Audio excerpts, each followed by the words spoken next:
What is going on, everybody? Welcome back to Red Seat Radio. My name is Corbin, and it's no secret Jackie Bradley Jr. is not an offensive juggernaut, right? He is one of the statistically worst hitters in Red Sox history, and he tends to be one of the streakiest hitters in all of baseball. This particular streak, though, has been terrible, and it's been highlighted even more because Duran is doing so well in the outfield position. Jackie Bradley Jr.'s latest slump has him 0 for 26, his last hit coming 10 days ago. This is leading a lot of people to say that they want Jackie Bradley off this team, whether it's in terms of DFAing him, but in terms of trading him, or just having him disappear from the face of the earth altogether. So what we're going to do today is we're going to talk about that. We're going to talk about whether or not really need Jackie Bradley Jr. or if he should be replaced, traded, whatever, what to do with him if he should not be on this team. We're going to talk about all that today, but before we get into that, do me a favor, make sure you guys have hit that subscribe button if you haven't already. If you're new here, we talk Red Sox content every single day. Also, make sure you guys are hitting the like button on these videos as well. It helps it out a ton. And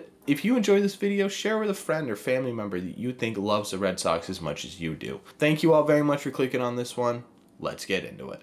Before everyone runs to the comments to talk about Hunter Renfroe in this whole thing, we're not focusing on that trade at all. We know that trade wasn't about Jackie. It was about the prospects who have made a really big name for themselves in the minor league system for the Red Sox. But today's video is strictly focusing on Jackie Bradley, not what could have been and not what should have been. Like I said in the intro, Jackie Bradley Jr. has never been an offensive threat in this Red Sox lineup. Maybe besides that 2018 ALCS, or was it ALDS, one of the two, where Jackie had an insane run there. He ended up being the MVP of one of those two. But we all know Jackie's here because of his defense, which is consistently some of the best in the league. In fact, the Red Sox outfield as a whole has been fantastic defensively this year. It's been one of the reasons our pitching has been so successful. The Red Sox outfield this year has been able to turn doubles into singles, triples into doubles. They've been hitting their cutoff man, making diving plays. Balls that would normally get over your head are getting caught. Stuff like that. Balls in gaps that look like surefire doubles are getting caught. Stuff like that. This outfield has been fantastic. And Jackie Bradley Jr. is a really, really big part of that. He always is. In fact, Duran, who's improved a lot defensively, and we'll talk about him in a second, when asked about his defensive improvements, one of the first things he said was, "Oh, I picked Jackie Bradley's brain. I get to watch Jackie Bradley every single day." And that's how good Jackie Bradley is as an outfielder. Not every Red Sox player needs to be an all-star candidate, an MVP candidate, a Silver Slugger candidate, right? To have a successful season in the MLB, you need role players. You need guys who fill in the other roles that those all-star, MVP, award-winning caliber players can't possibly fill. You can't have a player that does every single thing in every single position. That's just not how this works. Plus, it helps with team chemistry to have these role player types. Jackie Bradley Jr. is the perfect role player. He knows exactly why he's on this team, and he knows exactly what he can do to help this team win. Now, that being said, having Duran playing that the way that Duran is playing throws a wrench in that entire argument, because right now Duran does have the offense and he does have the defense. Obviously, it's not Jackie Bradley caliber, but it is so much more improved this year than it has been in years past. While Jackie Bradley Jr. fills a fantastic role on this team, Duran right now overall, in my opinion, holds more value than Jackie Bradley. I would personally rather have Duran in every single day than I would Jackie Bradley Jr. Let me know, first of all, what you think of that down below. But now that I've said that, I have to figure out what we're gonna do with Jackie Bradley Jr. And there's a couple of options, and none of them really make sense. So let's talk about it. The first option that we have seen, right, probably everywhere, in my comment section on Twitter, wherever you're looking at Red Sox content, you've probably seen this comment somewhere, and that's to trade Jackie Bradley Jr.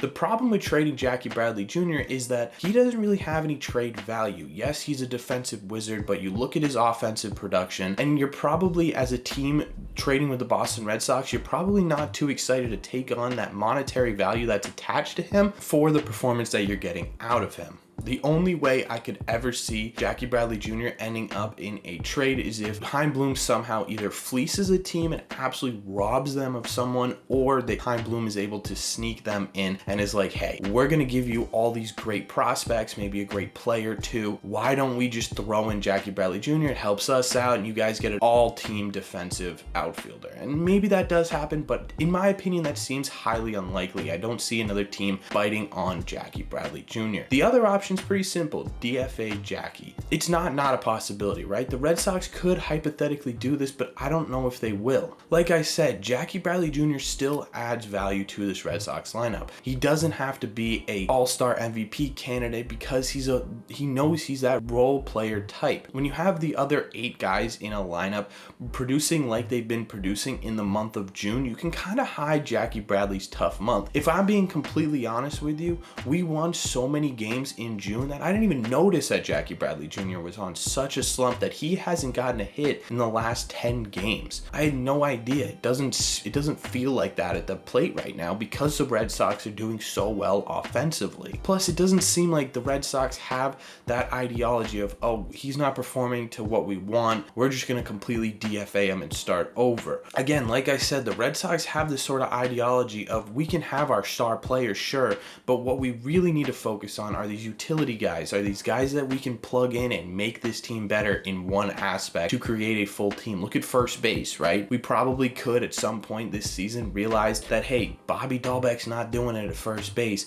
Let's get a full-time first baseman in here. But instead, the Red Sox opted to do a Franchi Cordero at first base, which has worked out really well and has allowed Bob to hit really well against lefties and late in games, and it's allowed Cordero to make a name for himself on the team. And that's sort of the ideology of the Red Sox. We don't want 100 different all-stars and pay a crap ton of money. We want these role players, and Jackie Bradley Jr. fits that mold pretty well. That being said, if the Red Sox decide that Duran is that guy instead, he's the role player that we want instead. He's got the speed, he's got the offense, and he's starting to come together on defense, then I could see Jackie Bradley getting onto that plank of the DFA. Either way though, I don't personally believe that Jackie Bradley is going anywhere anytime soon. Like I've been saying this entire time, I believe he still adds value to this lineup even though his offense has taken a nosedive. One of the other options that I want to talk about is Jackie Bradley Jr. riding Pine on this team. He could be a late inning defensive substitution, and someone else could go down to Worcester for Duran, Bobby Dahlbeck. And then you can have Duran in the outfield, you can have Kiké in the outfield, you can have Jackie as a defensive substitution, you could use Refsnyder to platoon with Duran, and to me this makes perfect sense, right? You still get the defensive weapon when you need him, but you have that offensive, that versatility in Duran for everything else. Let me know in the comment section down below what you think of Jackie Bradley Jr. on the Boston Red Sox. Do you like him? Do you not like him? Do you want him here? Do you not want him here? Let me know all your thoughts down below. As always, if you've made it to the end of this video, do me a favor, make sure you guys have hit that subscribe button if you haven't already. If you made it to the end here, you obviously enjoy the content, you might as well hit that subscribe button. Also, make sure you guys are hitting the like button as well. Again, it helps out these videos a ton. It would mean a lot to me. And finally, if you guys do me a favor and you really enjoy this video, be sure to share it with a friend or family member who loves the Red Sox as much as you do, because there's a good chance that they'll love it too. Thank you all very much for clicking on this one, and I will see you in the red seats.